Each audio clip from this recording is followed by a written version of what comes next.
Buenos Días América. Los protagonistas de la noticia. Los protagonistas de la noticia. Avanzamos en el tiempo, ya son las 7 de la mañana con 46 minutos en el Ecuador continental, una hora menos en la región insular en esta mañana espectacular, con cielo abierto, sol radiante, esta hora en el distrito metropolitano. Gracias por estar en nuestra sintonía a través de las diferentes frecuencias en el Ecuador y el mundo. Recibimos en este espacio a nuestro siguiente invitado. Se trata del doctor Francisco Paredes, experto en materia de Derecho Internacional, a quien le agradecemos por atender esta invitación. Doctor, gracias por estar en este estudio. ¿Cómo está? Muy buenos días. Muy buenos días. Muchísimas gracias por la invitación. Encantado de estar aquí y unos saludos fraternos a todos quienes nos escuchan el día de hoy por Radio América. Doctor, lo hemos invitado para hacer un análisis del proceso electoral que tenemos en nuestro país y que también a la par, si podría decirse así, se está desarrollando un proceso electoral en la hermana República de Argentina. Ambos países en medio de una crisis política, crisis económica. Esta similitud hace que tengamos algo en común, en definitiva. Pero, ¿cómo hacemos un análisis, empezando en Ecuador, que podría vincularse a Argentina? Por favor. Tal como lo veo yo, existen ciertamente similitudes que podríamos conectar entre lo que sucede en Ecuador y lo que ha venido sucediendo en Argentina. Tenemos en los dos lados, tenemos movimientos políticos radicales, digámoslo así, de posiciones radicales encontradas que van a pasar, en el caso de Ecuador, a un balotaje ya, y en el caso de Argentina a unas elecciones generales que va a ocurrir ahora el 22 de octubre. Tenemos posiciones políticas encontradas. Tenemos por un lado, en el caso de Argentina, el modelo Javier Milei, quien está buscando o quien tiene más orientación hacia lo que es movimientos libertarios, movimientos radicales, movimientos de reducción del tamaño del Estado, y algo similar podríamos encontrar acá en Ecuador con el candidato Noboa, es decir, un candidato un poco más hacia una corriente liberal, no tan marcado como el caso de Javier Milei, y también tenemos en los dos países su contrapeso, ¿no? Su contrapeso es, en el caso de Ecuador, la candidata González, que busca un Estado más grande, más fuerte, recuperar lo que ocurrió en su momento en el país. Y también tenemos del lado de Argentina el candidato Massa, Sergio Massa, que viene del kirchnerismo y quien está buscando también pues, el mantenimiento del Estado. Ahora, los problemas que enfrenta Ecuador versus los problemas que enfrenta Argentina son radicalmente distintos, ¿no? En el caso argentino principalmente tenemos un problema de inflación, un problema de origen económico, y si bien en Ecuador también existen estos problemas a nivel económico, no son necesariamente pues, de inflación, porque en Ecuador la inflación se encuentra menor al dígito, sin embargo, pues aquí tenemos problemas de seguridad. Entonces el discurso viene a ser un poco distinto. Lo que también miramos, y es muy interesante ver cómo desde esta primera ronda de elecciones en Argentina y en Ecuador, a la segunda ronda hay una especie de transformación casi camaleónica de los candidatos, tanto en Ecuador como en Argentina. Por ejemplo, en el caso de Argentina vemos a un Javier Milei más sosegado, más calmado, que intenta tal vez buscar el voto de esta gente que inicialmente no lo apoyó precisamente por su carácter aguerrido, pop, rockstar y demás, histriónico. Y ahora en Ecuador miramos, por ejemplo, a la candidata González, también que sin desmarcarse de lo que es, de su correísmo, busca una imagen más joven, independiente y mostrarse de alguna manera como teniendo su propio proyecto político, ¿no? Ahora, o sea, doctor Paredes, el hecho de que tanto en Ecuador como en Argentina estén liderando en intención de voto dos candidatos prácticamente de derecha, significa que los otros dos candidatos, tanto en Ecuador como en Argentina, es decir, González y Massa, que tienen raíces de del denominado socialismo del siglo XXI, esta corriente como que va perdiendo fuerza en la región. Esa sería la lectura en primera instancia, ¿no? Vemos en Argentina 20 años del kirchnerismo y vemos los resultados. En Ecuador hemos visto 15 a 20 años de un más o menos correísmo y la gente busca desmarcarse. Ahora, no podemos negar que tanto los socialistas o gente de izquierda de Ecuador como Argentina tiene un voto duro. Tiene un voto duro que oscila entre el 20 y 25%. Eso fue lo que ocurrió en Ecuador. Massa obtuvo cerca del 27% en las primarias. Pero también vemos un voto anti este movimiento que desde luego no deja de traer una votación importante que supera ampliamente este 30% del voto duro. Ahora, me criticarían a mí si es que yo digo que los liberales de Argentina son de derecha, ¿no? Porque ellos intentan desmarcarse. Hay tres movimientos claros de liberales, los clásicos, los intermedios que buscan una separación más o menos entre el Estado y las personas, y los más radicales que son los anti-Estado, todo lo que significa el control de parte del Estado, ¿no? Pero sí, o sea, vemos, y lo que pasa es que también hay un fenómeno muy interesante, es un fenómeno marcado por redes sociales más individuales, y justo hoy en la mañana veía cuán importante es el entender hacia dónde van migrando las redes sociales. Miremos el fenómeno de TikTok. ¿Qué es lo que sucede ahora?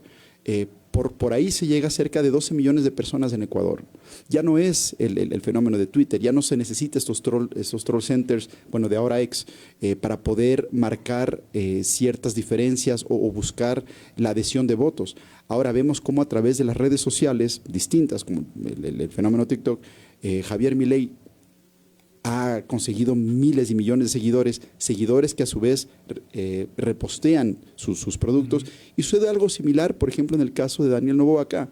Él con su popularidad, su esposa también con cierta popularidad, que atrae a los ecuatorianos de alguna manera hacia seguir estas corrientes, ¿no? Si es que uno mira el usuario promedio de TikTok el día de hoy, arranca en 16, 17 años.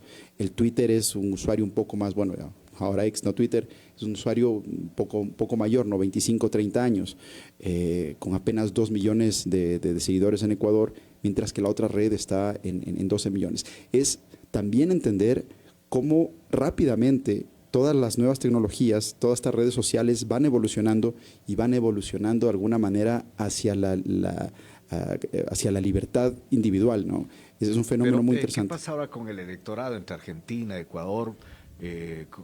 Los niveles de indecisión, estos fenómenos que se han dado de a última hora tomar una decisión, ¿no? Lo que sucedió con Noboa acá, que siguió siendo sorpresivo hasta pasado ya los datos de la primera vuelta. Sí, ocurre algo similar en Argentina. Hay un proceso de indecisión de aproximadamente 20%, y eso agregado a las personas que no acuden a votar, estamos hablando de aproximadamente un 30%. Ese 30% puede tener un resultado al final, en el momento mismo cuando se sienten sobre la papeleta, desde luego que sí. En Ecuador, de lo que se sabe, pues todavía hay unos indecisos de cerca del 20% que no decidirán sino hasta el día en que se encuentren frente a la papeleta. Ahora, si vemos en el caso de Argentina, es muy interesante porque inicialmente Milei gana con un 32%, ¿sí? Al día de hoy hay encuestas que le dan a Milei incluso 42, 43%. ¿Qué quiere decir? Que si logra una diferencia de 10 puntos de Massa, podría llevarse las elecciones en una sola vuelta. O si es que estos indecisos, con estos indecisos se logra el 45%, también es una de las formas de ganar en primera vuelta. Los votos indecisos son importantes, y es precisamente por eso que ahora vemos una mutación de los candidatos, parecería hacia atraer ese voto de indecisos, porque saben que tienen su voto duro, que lo va a ratificar en el balotaje o en las elecciones generales, en el caso de Argentina, y parecería que es hacia allá, hacia donde están apuntando inteligentemente cada uno de los candidatos, ¿no? Traer ese voto indeciso de entre 20 y 30%. Ahora, hay una marcada diferencia también, entiendo, entre la participación de líderes de estos candidatos o los movimientos de los que están estos candidatos acá, en el caso de Correa con Lisa González. En Argentina, en cambio, para Massa casi nada ha habido de parte de quién sería su líder, ¿no? Sí, desde luego. El kirchnerismo está muy golpeado. Está muy golpeado por 20 años de gobierno y de una inflación rampante del 100% anuales.